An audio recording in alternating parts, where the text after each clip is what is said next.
یہ ہٹا دینا کفر میں اور ترقی ہے، جس سے کفار گمراہ کیے جاتے ہیں کہ وہ اس حرام مہینے کو کسی سال نفسان حرص سے حلال کر لیتے ہیں، اور کسی سال جب کوئی غرض نہ ہو حرام سمجھتے ہیں یا اپنے من مانی سے کر لیتے ہیں۔ اللہ نے جو مقرر کیا ہے مقرر کیا ہے، تاکہ اللہ تعالیٰ نے جو مہینے حرام کیے صرف ان کے گنتی وہ پوری کر لے، پھر اللہ کے حرام کیے مہینے کو حلال کر لیتے ہیں۔ ان کے بدعملیاں ان کو مستحسن معلوم ہوتی ہے، شیطان کے سرکشی میں پڑھ کر ان کے بدعملیاں ان کو مستحسن معلوم ہوتی ہے۔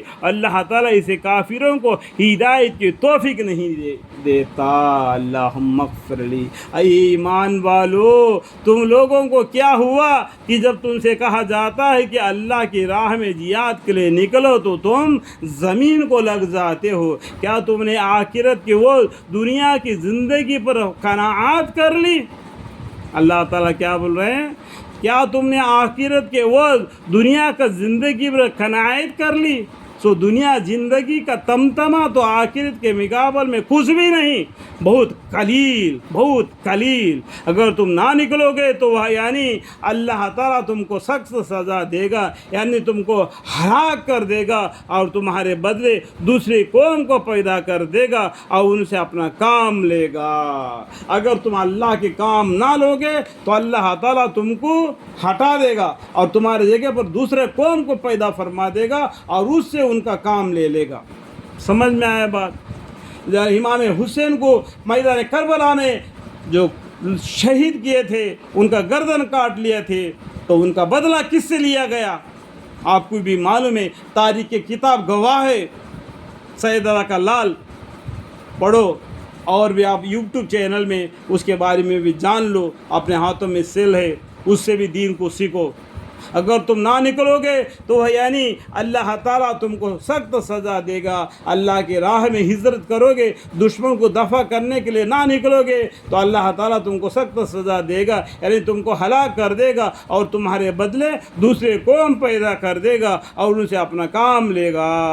یہ سورہ محمد میں بھی لکھا ہے، یہ ایسا آیت آخر میں اللہ تعالیٰ تمہاری جگہ پر دوسرا قوم کو پیدا کر دے گا، وہ اللہ کو بڑا آسان ہے۔ اور تم اللہ کے دین کے کچھ ضرر نہ پہنچا سکو گے، اللہ کے دین اسلام کو ذرہ بھی ضرر نہیں پہنچا سکو گے۔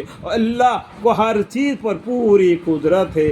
اگر تم ان کے یعنی رسول اللہ صلی اللہ علیہ وسلم کی مدد نہ کرو گے تو اللہ تعالیٰ آپ کی مدد اس وقت کر چکا ہے جب کہ آپ کو کافروں نے جلا وطن کر دیا تھا، یعنی پیغمبر صلی اللہ علیہ وسلم کو مکہ میں رہنا مشکل ہو گیا تو مکہ کو چھوڑ کر مدینہ آنا پڑا، جبکہ آپ کو کافروں نے جلا وطن کر دیا تھا۔ جبکہ دو آدمیوں میں ایک آپ تھے، دو آدمی کون تھے؟ ایک محمد مصطفیٰ صلی اللہ علیہ وسلم، دوسرے ابو بکر صدیق رضی اللہ تعالیٰ عنہ۔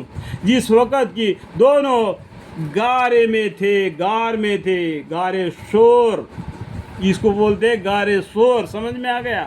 اور غار ہیرا جہاں پر قرآن نازل ہوگی، سمجھ میں آ گیا؟